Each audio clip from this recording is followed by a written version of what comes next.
మీ మోకాల నొప్పులకు ఎటువంటి సర్జరీ లేకుండా ఎపియాన్ పెయిన్ క్లినిక్ అందిస్తున్న అత్యాధునిక చికిత్స. క్యూ న్యూస్ కార్యాలయం మీద దాడి ఆ తర్వాత పరిణామాలతో ఎక్కడ కూడా బీఆర్ఎస్ కనీసం స్పందించలేదు. కవిత గారికి మద్దతు కూడా తెలపలేదు. ఆమె చేసింది అంటే ఆర్డినెన్స్ బాగుందని మేము బుక్క గులాలు జల్లుకోవడము, తర్వాత కాంగ్రెస్ పార్టీలో చేరి మినిస్టర్ పోస్ట్ తీసుకోవడం అనేటువంటిది అంటే ఏంటంటే ఒక రకంగా బీఆర్ఎస్ పార్టీని ఉరికమ్మ మీదకి ఎక్కించడం అన్నట్టు. కేటీ రామారావు గారికి కూడా తెలిసిదంతా. ఎమ్మెల్సీ కవిత ఇంకొన్ని వ్యాఖ్యలు చేశారు తీన్మార్ మల్లన్నకి సంబంధించి. అసలు ఆయన జనాభా లెక్కల్లో కూడా లేరు. తీన్మార్ మల్లన్న ఎవరో కూడా నాకు తెలియదు అన్నారు. వాళ్ళ అయ్యా నాతో పెట్టుకొని అలసిపోయి ఇంట్లో పన్నాడు ఫామ్ హౌస్లో. వాళ్ళ అన్న నాతో పెట్టుకొని అలసిపోయి కొట్లాడి ఇంట్లో పన్నాడు. తీన్మార్ మల్లన్న ఇక్కడే ఉన్నారు. వాళ్ళు అంతో ఇంతో ఉద్యమాలు అవ్వో మన్నో మశాడమో చేసి బతికిరు. నువ్వైతే కూడబెట్టిన కూడుకాడికి వచ్చి పాలు తీసుకుంటున్నటువంటి మహిళవు. అందరికీ నమస్కారం. నేను Swaroopa Potlapalli. Welcome to Suman TV.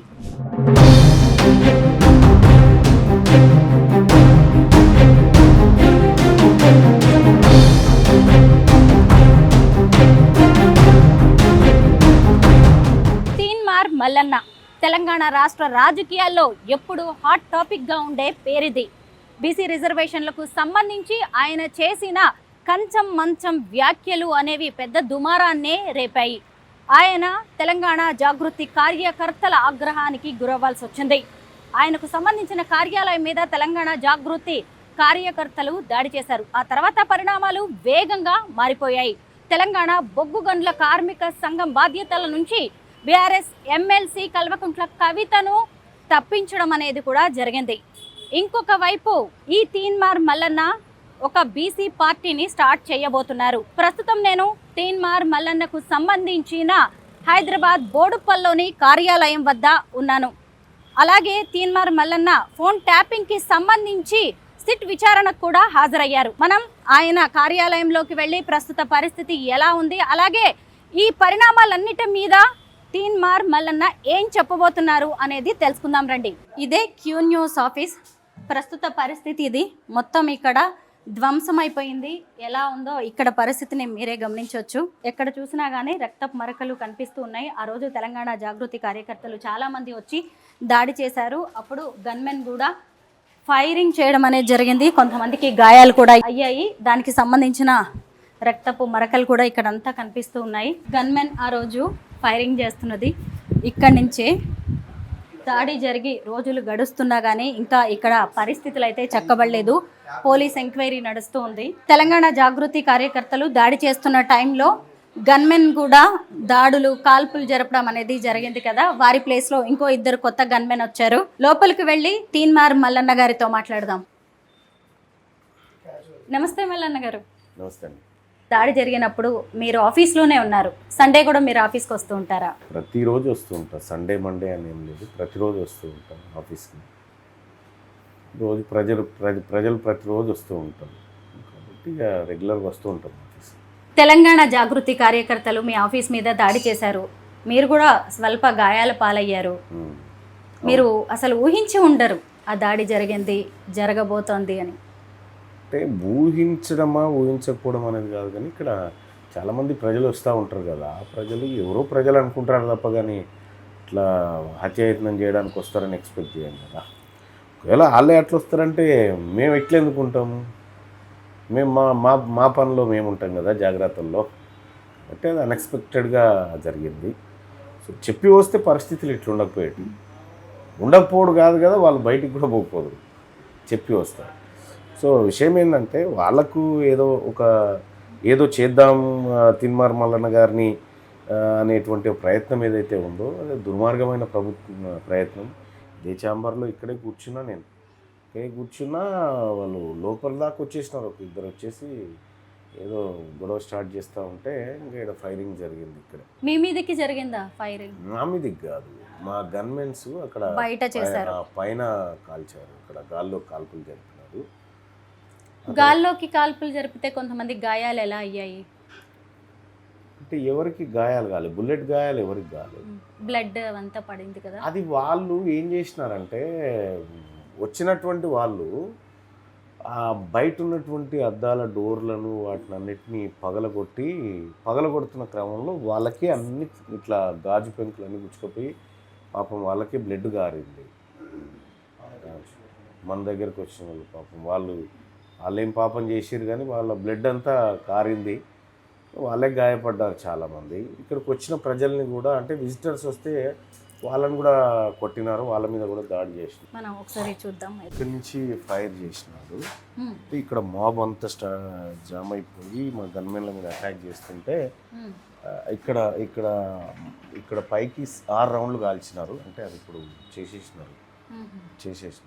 అక్కడ 6 రౌండ్లు కాల్చినారు. అప్పుడే వాళ్ళు ఇంకా పారిపోయినారు. అప్పటిదాకా పారిపోలేదు. అందులో ఉన్నటువంటి వాళ్ళని పోలీసులు అదుపులోకి తీసుకొని పోయినారు. ఇదంతా రక్తమే ఉండే, బ్లడ్ ఉండే. ఇదంతా బ్లడ్ మార్కులే ఇవన్నీ, ఇంకా పోలేదు. ఇదంతా బ్లడ్ మార్కులే. వీటికి కూడా ఉండే బ్లడ్ అంతా తుడిచినట్టున్నారు మా వాళ్ళు. ఇక్కడ కూడా ఇవన్నీ కూడా వాళ్ళు ఈ చైర్స్తో దాడి చేసినటువంటి. అంటే ఇది పగలగొట్టి లోపలికి రావాలి అనేది వాళ్ళ మాబు ఆలోచన. అట్లా ప్రయత్నం చేసినారు కానీ ఇది స్టాండర్డ్ ఉండి పగలలేదు. ఇక్కడి నుంచి ఇట్లా వెళ్ళిపోయినారు. అప్పటికే మా ఒక గన్మెన్ శ్రీను అక్కడ ఆ వాల్ దగ్గర వాళ్ళని దాదాపు ఒక 15 మినిట్స్ అక్కడ ఆపిండు వాళ్ళని. 15 మినిట్స్. అంటే ఇటు నుంచి కూడా ఎంట్రన్స్ ఉందా? ఇదేంది ఇదిగో బ్లడ్ మార్క్ ఇదేమో అట్లా వచ్చి ఇట్లా వెళ్ళిపోవడానికి ఇదొక రూట్ అన్నట్టు. ఇక్కడ చాలా మ్యాక్సిమం ఇక్కడ ఆపారు. ఇక్కడ మీరు చూడొచ్చు, ఇదంతా బ్లడ్. ఇది ఇక్కడ నుంచి తోసుకొని రావడానికి ప్రయత్నం చేసినారు. ఇదిగో బ్లడ్ ఇదంతా చూడొచ్చు. ఇక్కడ జరిగింది. ఆ బయటది అంత పగలగొడితే వాళ్ళకి గాయాలైంది. ఇక్కడికి పోవడానికి ప్రయత్నం చేసినారు, అక్కడికి పోలేకపోయినారు. ఇంకా ఇది అక్కడక్కడ అంతే డ్యామేజ్ అయిపోయింది అంత బాగా. ఇవన్నీ బ్లడ్ మార్కులు అయ్యింది. మల్లన్న గారు, మీరు ఇందాక ఒక మాట అన్నారు, హత్యాయత్నం చేయడానికి వచ్చారు అని. అంటే తీన్మార్ మల్లన్న టార్గెట్గా ఒక హత్యాయత్నం జరిగిందంటారా? అంటే మరి దేనికోసం వచ్చి రాలేమన్నా చర్చలకు? అంటే భయపెట్టడానికి కానీ. తీన్మార్ మల్లన్న భయపడతాడా? భయపెడితే తీన్మార్ మల్లన్న భయపడేటోడు కాదు కదా, భయపెడితే భయపడడానికి. అంటే వాళ్ళు హత్యాయత్నం చేయడానికి వచ్చారు కాబట్టి ఆ కార్యక్రమం జరిగింది. చెప్పి వస్తే నేను కూడా రెడీగా ఉంటా కదా. కానీ దుర్మార్గం అది చేయకూడదు. అట్లా వాళ్ళు నేను ఎప్పుడైతే పొలిటికల్ పార్టీ పెడుతున్నామనేటువంటి అంశం తెర మీద తెచ్చామో ఒకసారి అబ్జర్వ్ చేస్తే గతంలో కేసీఆర్ ఫ్యామిలీ అధికారంలో ఉన్నప్పుడు చాలాసార్లు మేము అనుకున్నాం, చాలాసార్లు వాదోపవాదాలు జరిగినాయి అనుకున్నాం, పరస్పర విమర్శలు చేసుకున్నాం, అన్నీ చేసినాం. కానీ అప్పుడు ఎట్లాంటి దాడులు లేవు, అంటే ఈ తరీకాలో లేవు. చిన్న మాట ఏదైతే ఉందో ఆ చిన్న మాటతోని ఇవాళ నీ చేతిలో అధికారం లేదు, మీ అమ్మ నాన్న మద్దతు లేదు, మీ అన్నయ్య మద్దతు లేదు, మీ పార్టీ మద్దతు లేదు, ఎవరి మద్దతుతోని పట్టబగటిలు రాగలిగినావు ఇక్కడికి? అంటే వాళ్ళెవ్వరి మద్దతు లేదు అని మీరు వ్యాఖ్యలు చేశారా కవిత మీద? నేను ఏం కవిత మీద చేసిన వ్యాఖ్యలు కాదవి. బీసీ రిజర్వేషన్ మీద ఆమెకేం సంబంధం? బీసీ రిజర్వేషన్ అనేది అంటే ఆర్డినెన్స్ తీసుకొస్తున్నామని మంత్రులు మీడియా సమావేశం పెట్టి చెప్పే వరకు కూడా ప్రపంచానికి తెలియదు. కానీ హాఫ్ అన్ అవర్ ముందే ఇంటికాడ సంబరాలు స్టార్ట్ అవుతాయి. హాఫ్ అన్ అవర్ ముందే నీకెట్లా తెలిసింది ఇదంతా? నీకెట్లా తెలిసింది? అంటే ప్రభుత్వంలో ఏదో ఒక పర్సన్ నీకు అండగా నిలబడ్డాడు అన్నట్టే కదా. రెండోది, సరే ఆర్డినెన్స్ వస్తే ఓకే రైట్, కానీ బీసీల గురించి మాట్లాడే నైతిక హక్కు ఆ కుటుంబానికి ఎక్కడిది? లేదు కదా. ఎందుకంటే బీసీల రిజర్వేషన్ను 33 నుంచి 22% తీసుకొచ్చింది కల్వకుంట్ల చంద్రశేఖరరావు గారు. బీసీలను రాజకీయంగా అనగదొక్కింది వాళ్ళు. బీసీలను ఎక్కడికక్కడ అన్ని రంగాల్లో అణిచివేసినటువంటి కుటుంబం ఇప్పుడు బీసీల గురించి మాట్లాడి బీసీ ఉద్ధారకులు లెక్క బయటికి వెళ్తూ ఉంటే బీసీ ప్రజలను చూసుకుంటూ కూర్చుంటామా? చూసుకుంటూ కూర్చోం కదా. అందుకోసమే నీకేం సంబంధం అమ్మా అనే మాట చెప్పినాం. నేను మాట్లాడినటువంటి దాంట్లో కూడా క్లియర్గా వాళ్ళ నాన్న సందేశం పుస్తకంలోంచిదే ఆ పదం, ఎక్కడదో కాదు. తెలుగు మహాసభలలో 2017లో ఆ సభలలో ఉన్నది చూపిస్తే ఇక వాళ్ళకు మైండ్ బ్లాక్ అయిపోయింది, రేపు పొరపాటు చేసినాం రా అనేటువంటి మాటకు. ఏదేమైనా కూడా ఆమెకి అంత నాలెడ్జ్ లేదు. అంటే ఈ బీసీలో జీవన విధానం ఎట్లుంటుంది, వీళ్ళ జీవన శైలి, సంస్కృతి, వీళ్ళ భాష, వీళ్ళ కట్టుబాట్లు ఎట్లుంటాయి అనేటువంటిది ఆమెకి ఎట్లా తెలుస్తుంది? ఆమె విలమ దొరసాని. విలమ దొరసానికి ఈ బీసీల బతుకుల గురించి తెలియదు కదా. నాగన్లు ఎట్లా కడతారు, వరి నాట్లు ఎట్లా వేస్తారు, కలుపులు ఎట్లా తీస్తారు, ముదురు ఎట్లా తీస్తారు, ఇవన్నీ వాళ్ళకి తెలియదు. అది వాళ్ళ సంస్కృతిలో లేవు. కంచం మంచం అనేది చాలా సాధారణమైనటువంటి పదం. ఏది ఇయ్యం పుచ్చు ఇచ్చిపుచ్చుకునే కాడ వాడేటువంటి ఒక సాధారణ పదం. రైట్, ఇప్పుడు ఓకే రైట్. ఇప్పుడు ఒక మాట చెప్తాం. నేను అన్నది ఏంది, మీకు మాకు కంచం పొత్తు లేదు, మంచం పొత్తు లేదు అని చెప్పిన. పొత్తు లేదనే చెప్పిన కదా, ఉందంటే కదా నువ్వు హట్ కావాల్సింది. ఒకవేళ అదే నిజమైతే నీ భాషలోకి వస్తే, అంటే మా మంచాలు వేరు, మీ మంచాలు వేరు తల్లి అని చెప్పి క్లియర్గా చెప్పడం జరిగింది. సరే, ఈ అంశం మంచాల అంశం కాదు, ఇది క్లియర్గా బీసీలు రాజకీయ పార్టీ పెడుతున్నారనేటువంటి ఒక కుట్రతో ఆమె చేత అగ్రవర్ణాలందరూ కలిసి ఆడినటువంటి ఒక డ్రామా లెక్క కనిపిస్తోంది. దాని వెనుక ముఖ్యమంత్రి ఉన్నాడా లేడా ఏంది అనేది ఇంకొంత స్పష్టత రావాల్సింది. వచ్చినాక వాటి గురించి మాట్లాడు. కంచం పొత్తు, మంచం పొత్తు అనే వ్యాఖ్యలు మీరు సందర్భానుసారంగా వాడేశారే తప్ప కవిత గారిని కించపరచాలని కానీ అలాంటి ఉద్దేశం అయితే లేదు. కవిత గారిని ఎందుకు కించపరుస్తామండి? కవిత గారిని ఎందుకు కించపరుస్తాం? వాళ్ళేళ్ళ 10 ఏళ్ళ పరిపాలన చూడలేదా? 10 ఏళ్ల పాటు ఆమె అధికారంలో ఉన్నప్పుడు మరి నానా బీసీలకు రిజర్వేషన్ తగ్గిస్తా ఉన్నావు, ఇది అన్యాయం అని ఒక్కనాడని అన్నదా? నానా మహిళల గురించి మాట్లాడుతూ ఉన్నావు, మహిళలకు ప్రతినిధిగా మాట్లాడుతూ ఉన్నావు. 2014 నుంచి 18 వరకు మహిళా మంత్రి లేకపోతే నానా ఇది అన్యాయం అని నేను చెప్పినావా? ఎందుకు ఈ డ్రామా అంతా? వాళ్ళ నడి చౌరస్తాలో ఉండి ఏం చేయను అర్థం కాక పిసలేసిన మనిషి లెక్క ఎట్లా పడితే అట్లా నిర్ణయాలు తీసుకొని చిల్లర చేసుకుంటుందంత తన రాజకీయ వ్యవహారాన్ని అంతా. నేను ఒకటి చెప్తా ఉన్నా, కల్వకుంట్ల కవిత గారు మొన్న 3 మంత్రులు ప్రమాణ స్వీకారం చేసినారు. అడ్లూరు లక్ష్మణ్ గారు, వాకిటి శ్రీహరి గారు, ఆ తర్వాత వివేక్ వెంకటస్వామి గారు. అందులో యాక్చువల్గా 3 కాదు, ఆ రోజు 4 చేయాల్సి ఉండే. అందులో కవిత పేరుండే. ఇది ఆమెను కాదని చెప్పమని చూద్దాం. కవిత పేరు కూడా ఆ రోజు ఉండే. చివరి గంటలో ఆమె పేరును డిలీట్ చేశారు. చివరి గంటలో రాహుల్ గాంధీ గారు ఎంటర్ అయ్యి డిలీట్ చేసిండు. ఆ ఫ్రస్ట్రేషన్లో ఉంది ఆమె. ఈ విషయం కేసీఆర్కి తెలిసి ఆమె లేఖను లీక్ చేసి వాళ్ళని పక్కన పారేసారు. ఈమె ఇటువంటి కార్యక్రమాలు చేస్తుంది, పార్టీ వ్యతిరేక కార్యకలాపాలకు పడుతుంది అనేటువంటి లేఖను బయటపెట్టి ఆమె కాంగ్రెస్తో రేవంత్ రెడ్డితో ములాఖాత్ అయిందనేటువంటి విషయం బయటపడ్డ తర్వాత ఆమెను పక్కకు పెట్టారు. ఆమె చుట్టూ గిన్ని వివాదాలు. మీ నాన్ననే నీ వెనకలేడు, తెలంగాణ జనం బీసీలు ఎట్లా నీ వెనకాల ఉంటారు? కాబట్టి ఆమె ఏదైతే పొలిటికల్ ఏది మన ఉనికి కోసం, రాజకీయ ఉనికి కోసం ఏవో ప్రయత్నాలు చేస్తుంది, కానీ ఆమె చుట్టూ చేయడానికి ఎలాంటి స్కోప్ లేదు, ఓ వాదం కూడా లేదు ఆమె దగ్గర. ఆమె 10 ఏళ్ల కాలంలో అధికారంలో ఉన్నప్పుడు బతుకమ్మ అంటే డీజేగా ఎంత చక్కదనంగా ఆడుకునేది మా అమ్మలక్కలు బతుకమ్మ. దానికి డీజేలు అంటగట్టి మొత్తం బతుకమ్మ తీరునే మార్చేసి, బోనాల పండుగ అంటే బతుకమ్మ ఈమెనే ఎత్తుకోవాలి, బతుకమ్మ పండుగ అంటే ఈమెనే బతుకమ్మ ఆడాలి. అసలు వీళ్ళ హిస్టరీని ఒకసారి కొన్ని సంవత్సరాలు వెనక్కి పోయి చూస్తే, నేను మొన్న ఒకసారి సెర్చ్ చేస్తూ ఉంటే గోల్కొండ పత్రికలో దొరికింది నాకు. అది గోల్కొండ పత్రికలో వీళ్ళు చేసిన అరాచకాలన్నీ దొరికినది. సేవ్ చేద్దామనుకున్నా అప్పుడే కరెంటు పోయేది, సేవ్ కాలే. కానీ వీళ్ళు బైరాన్పల్లికి దగ్గర, పరకాల దగ్గర బీసీ ఆడబిడ్డలను బట్టలు తీసేసి బతుకమ్మ ఆడిచ్చిన జాతి వీళ్ళది. వీళ్ళకు ఏముంటుందండి? వీళ్ళకి ఎట్లుంటుంది బీసీల మీద ప్రేమ? కాబట్టి ఈమెకు నైతిక హక్కే లేదు బీసీల గురించి మాట్లాడడానికి. గతంలోనే ఆమె కాంగ్రెస్ మంత్రిగా ప్రమాణ స్వీకారం చేయాల్సి ఉండే అని పెద్ద బాంబు పేల్చారు మీరు. ఇక మీదట భవిష్యత్తులో అయినా కాంగ్రెస్ మంత్రి అయ్యే ఛాన్స్ ఉందా ఎమ్మెల్సీ కవిత గారు? నెక్స్ట్ ఎక్స్పాన్షన్లో చూస్తామని ఆమెను మళ్ళీ బుధగారు ఇచ్చినారు. నెక్స్ట్ ఎక్స్పాన్షన్ కోసం ఆమె ఆశ పెట్టుకొని ఆర్డినెన్స్ బాగుంది, రేవంత్ రెడ్డి గారి పరిపాలన బాగుందని ఎందుకు చెప్తుంది అనుకుంటున్నావు? అందులో భాగంగానే చెప్తా ఉంది ఇవన్నీ. అంటే గతంలో కూడా రేవంత్ రెడ్డి గారికి కవిత గారికి వ్యాపార సంబంధాలు ఉండేటి, మంచి సత్సంబంధాలు ఉండేటి వారి మధ్య. సో అదే ఇవాళ ఆమె నమ్ముకున్నటువంటిది. ఎట్లాగైనా రేవంత్ రెడ్డి గారు సీఎం గారు ఉన్నారు కాబట్టి నాకు కొంత అండ దొరుకుతుందని, తద్వారా నా కుటుంబాన్ని నాశనం చేయొచ్చు అనేటువంటి ఆలోచన ఆమెకు. అదే చిట్చాట్లో ఎమ్మెల్సీ కవిత ఇంకొన్ని వ్యాఖ్యలు చేశారు తీన్మార్ మల్లన్నకి సంబంధించి. అసలు ఆయన జనాభా లెక్కల్లో కూడా లేరు, తీన్మార్ మల్లన్న ఎవరో కూడా నాకు తెలియదు అన్నారు. మీ అయ్యని అడుగు చెప్తాడు తీన్మార్ మల్లన్న ఎవరో, మీ అన్నని అడుగు చెప్తాడు తీన్మార్ మల్లన్న ఎవరో, మీ బావని అడుగు చెప్తాడు.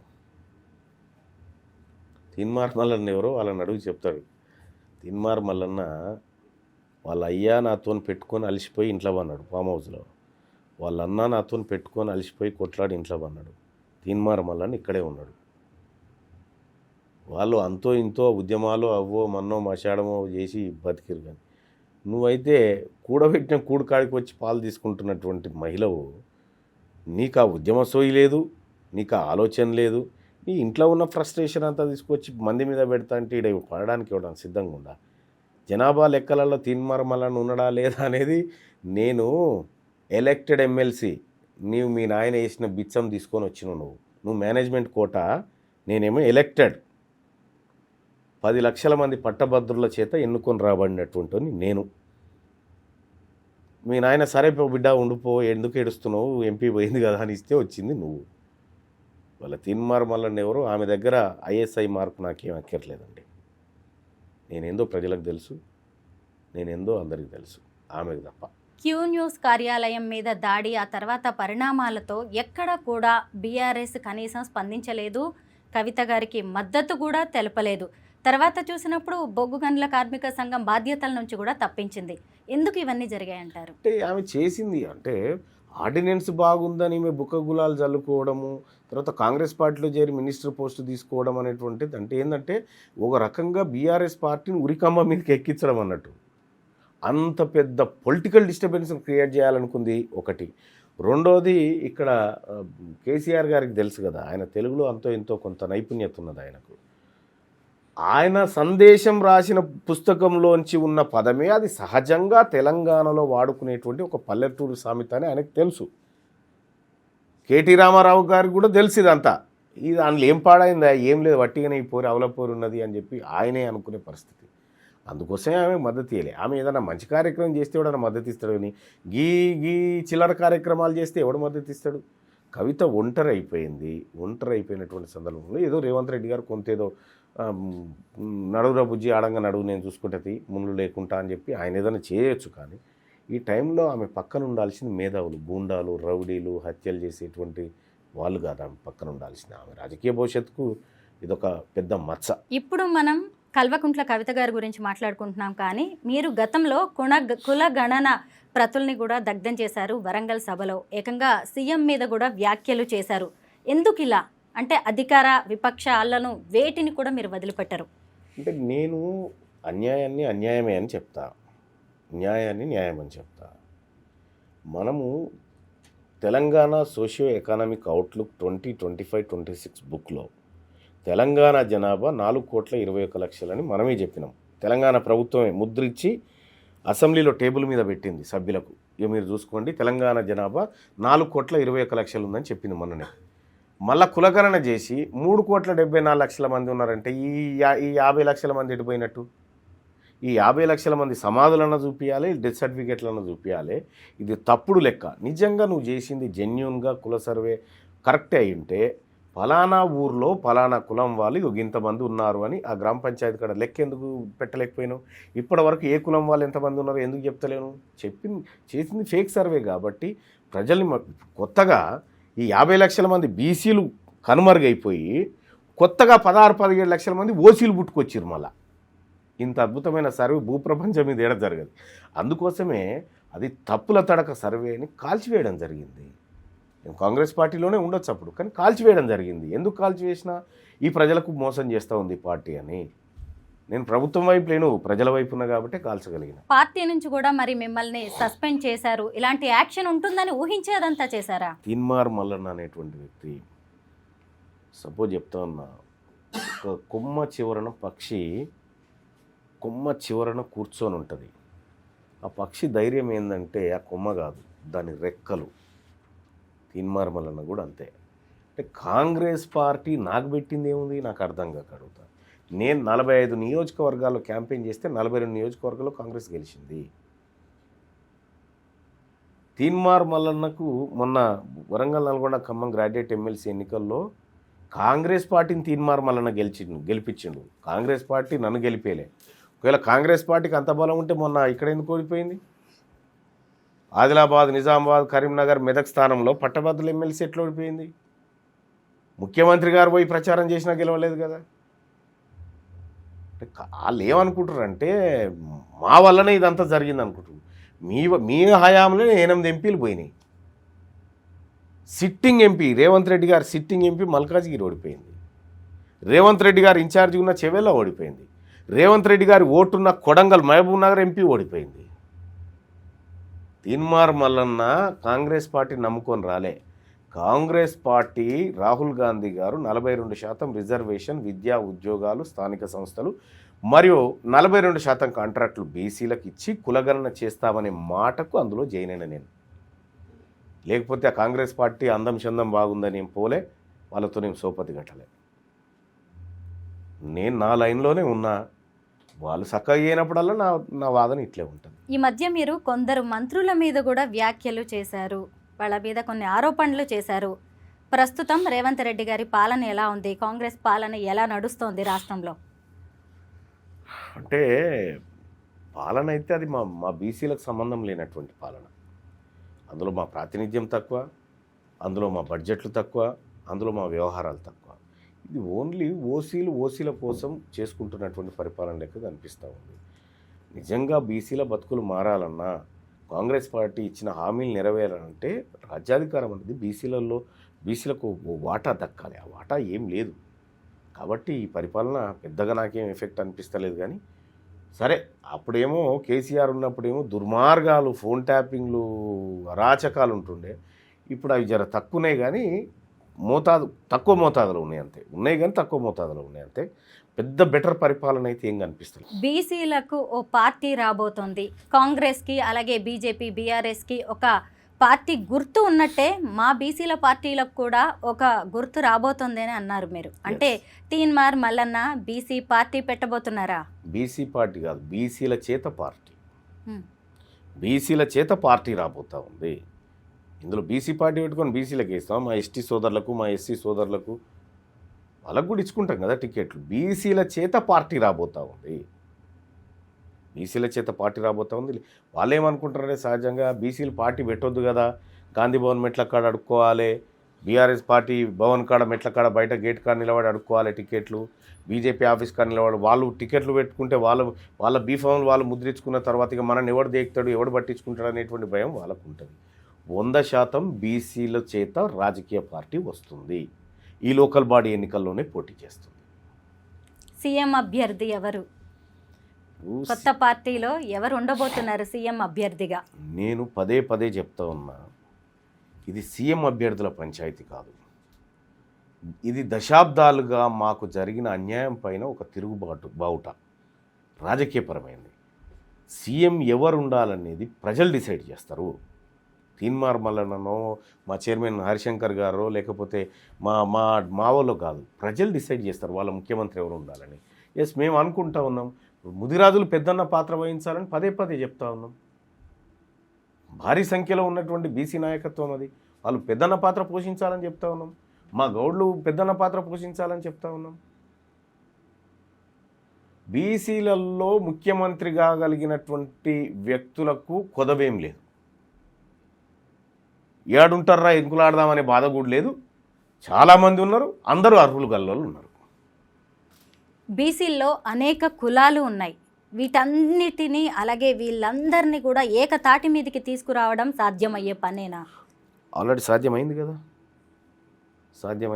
ఇవాళ మీకు 1-2 ఉదాహరణలు చెప్తా. ఇక్కడ ఆదిలాబాద్, నిజామాబాద్, కరీంనగర్, మెదక్ పట్టభద్రుల ఎమ్మెల్సీ స్థానంలో ఇండిపెండెంట్ అభ్యర్థి ప్రసన్న హరికృష్ణ కంటెస్ట్ చేసిండు. ఇక్కడ వరంగల్, నల్గొండ, ఖమ్మం టీచర్ ఎమ్మెల్సీకి పూల రవీందర్ ఇండిపెండెంట్గా కంటెస్ట్ చేసిండు.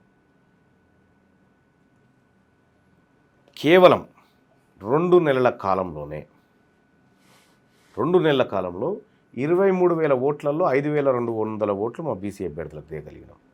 ఇక్కడ హరికృష్ణ 70,000 ఓట్లు తేగలిగిండు. ఇది బీసీవాదం లేనిదే అయిందా? 125, 130 ఏళ్ళ కాంగ్రెస్ పార్టీ పోటీ చేసి మా అభ్యర్థి వెనకాల ఉన్నది. ఇక్కడ 40-45 ఏళ్ళ చరిత్ర కలిగినటువంటి పార్టీలు మా అభ్యర్థులు వెనకాల పడ్డాయి. వెనకాల గెలవలేక ఓడిపోయినాయి. ఒక రాజకీయ నాయకుడికి, ఒక రాజకీయ ఆలోచనకి ప్రోగ్రెస్ కార్డు ఎలక్షనే. ఆ ఎలక్షన్లో మేము పర్ఫెక్ట్గా మేము ఊహించిన దానికంటే ఎక్కువ చైతన్యం తేయగలిగినాము. ఇప్పుడు ఇంకా మరింత చైతన్యవంతమైంది. రేపు స్థానిక సంస్థల ఎన్నికల్లో అందరి మైండ్ బ్లాక్ అయ్యే రిజల్ట్స్ తీసుకొస్తాం. సీఎం రేవంత్ రెడ్డి తీసుకొచ్చిన ఆర్డినెన్స్ కరెక్టే, రేపు బీఆర్ఎస్ కూడా నేను చెప్పిందే కరెక్ట్ అని ఒప్పుకోవాల్సిందే అని కూడా కల్వకుంట్ల కవిత అన్నారు. ఇది ఆమె స్థాయిలో అడుగురు ఈ క్వశ్చన్, కనుక ఆమె మీద దృష్టి పెట్టేంత ఇంట్రెస్ట్ మాకు లేదు. ఆ ఆర్డినెన్స్కి సంబంధించి మీ అభిప్రాయం ఏంటి? ఇది అడిగిరు బాగుంది. ఆ ఆర్డినెన్స్ అది కొనెళ్ళే ఆర్డినెన్స్ కాదు. అది 9th షెడ్యూల్లో పెట్టడం ఏకైక మార్గం. అదర్వైజ్ ఏ ఆర్డినెన్స్ నిలబడదు. దానికి ఏదో అమికబుల్ సొల్యూషన్ తీసుకొస్తా ఉన్నాం, ఇంపారికల్ డేటా పెడతా ఉన్నాం అని చెప్తా ఉన్నారు, కానీ అది కూడా కోర్టులో నిలబడదు. Triple test Krishnamurthy versus union of India కేసులో క్లియర్గా త్రిబుల్ టెస్ట్ను చెప్పినారు. ఆ తర్వాత Indira Sawhney case versus union of India కేసులో 9 సభ్యుల ధర్మాసనం క్లియర్గా 50% లిమిట్ దాటకూడదు అని చెప్పినారు. దానికి ఉన్న ఏకైక మార్గం 9th షెడ్యూల్లో పెట్టడమే. ఇది కాకుండా ఏ డ్రామాలు చేసినా బిల్లు పాస్ చేసుకున్న బిల్లు ఆడు ఉండగా మళ్ళీ ఆర్డినెన్స్ ఏంది? బిల్లు ఒట్టిదేనా? ఇంకా ఇది తెలవని జనాన్ని మభ్య పెడుతూ కాలం గడపడమే తప్ప, కానీ ఎక్కడ పోతారు వీళ్ళు? ఎంత దూరం పోతారు? ఆర్డినెన్స్ అని బిల్లు అని మళ్ళీ ఏడికి రావాలి వీళ్ళు?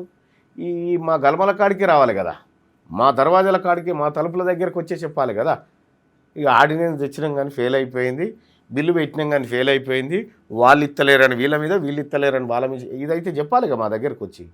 అది ఎనుకో ముందో వచ్చి చెప్తారు, అప్పుడు మాట్లాడతాం మేము. ఫైనల్గా తీన్మార్ మల్లన్న యాక్షన్ ప్లాన్ ఏంటి? ఏం చేయబోతున్నారు? ఒకటి, మా target 2028 BC CM, single point agenda. రేపటి తెలంగాణ ప్రభుత్వంలో ల్యాండ్ సీలింగ్ యాక్ట్ తీసుకొచ్చి, బీసీ ప్రభుత్వంలో ల్యాండ్ సీలింగ్ యాక్ట్ తీసుకొచ్చి ప్రతి ఇంటికి 2 ఎకరాల భూమి పంచాల. తెలంగాణ రాష్ట్రంలో రేపు ఏర్పడబోయేటువంటి బీసీ ప్రభుత్వం ఆధ్వర్యంలో బీసీల చేత అసెంబ్లీలు, మండలిలు నిండుగా కనిపించాలి. బీసీల రాజకీయం పైకి రావాలి, బీసీలు పరిపాలించుకోవాలి, వాళ్ళ బతుకులు వాళ్ళు మార్చుకోవాలి. అంటే బీసీల రాజ్యాధికారమే లక్ష్యంగా పనిచేయబోతున్నానని చెబుతున్నారా? 100% బీసీల కోసమే పనిచేస్తున్నా నేను. మా బీసీల చేత ఎస్సీ ఎస్టీ సోదరుల బతుకులు కూడా మార్పించాలి అనేటువంటి మా ఆలోచన. Thank you so much Mallanna గారు. నమస్తే. చాలా మంచి విషయాలు చెప్పారు. మీ ఫ్యూచర్ ఎలా ఉండబోతోంది, మీరు ఏం చేయబోతున్నారో కూడా వివరించారు. అంటే నా ఫ్యూచర్ని నేనే రాసుకున్నా, నా ఫ్యూచర్ ఏందనేది నేను రాసుకున్నా. అందరికీ బ్రహ్మదేవుడు రాస్తాడు అంటారు, కానీ నా ఫ్యూచర్ని నేనే రాసుకొని ఏ రోజు ఏం చేయాలి, ఏ రోజు ఎట్లా ముందుకు పోవాలనేది నేను రాసుకొని ఉన్నా. థ్యాంక్ యూ అండి. దేవుణ్ణి నమ్ముతారా? నేను ప్రజల్ని నమ్ముతానండి. ప్రజల్ని నమ్మొచ్చు, దేవుడి మీద నమ్మకం ఉందా? ప్రజలే దేవుళ్ళు. ఎందుకంటే ఇప్పుడు మీరు ఒక మాట అన్నారు కదా, నా రాత నేను రాసుకున్నాను, అందరి రాత బ్రహ్మదేవుడు రాస్తాడేమో అని. అందుకే ఒక డౌట్ వచ్చింది. నేను ఒకటేం చెప్తా ఉన్నా, దేవుణ్ణి విశ్వసించే వాళ్ళని మేము కూడా వాళ్ళ విశ్వాసాన్ని కాదను, కానీ నాకు ప్రజల్లో దేవుళ్ళు కనిపించారు, వాళ్ళే దేవుళ్ళు. ప్రజలకు సేవ చేసుకోవడం అంటే దేవుడికి సేవ చేసుకోవడమే నా దృష్టిలో. ప్రజలే దేవుళ్ళు అంటున్నారు, వాళ్ళే ఇంకా రేపు ఏది మంచో ఏది చెడో ఎవరిని సీఎంని చేయాలి అనేది నిర్ణయించబోతున్నారని చెప్తున్నారు. Thank you so much Mallanna garu. Thank you.